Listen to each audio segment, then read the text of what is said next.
আজকের এই ডিসিশনটা আমি মনে করি বাংলার পক্ষে শুভ হবে। বাংলার নিজস্ব একটা ব্র্যান্ডও তো থাকা দরকার। বাংলার নামটার প্রতি যে ভালোবাসা, এই বাংলাটা নিয়ে কোনো কনফিউশন কারোর মধ্যে নেই। সুতরাং আজকে আমরা গর্বিত যেটা আমরা হাউসে আজকে আপনাদের সবার সহযোগিতায় আমরা একটা হাউসে অ্যাডপ্ট করতে পেরেছি।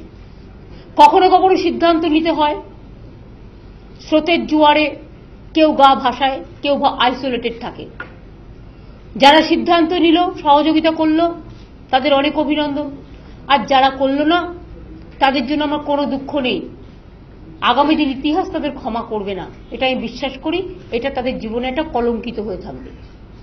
সব ব্যাপারে বিরোধিতা করতে করতে আর মিথ্যে কথা বলতে বলতে আর কুৎসা রটাতে অপপ্রচার করতে করতে সিপিএম আর কংগ্রেস,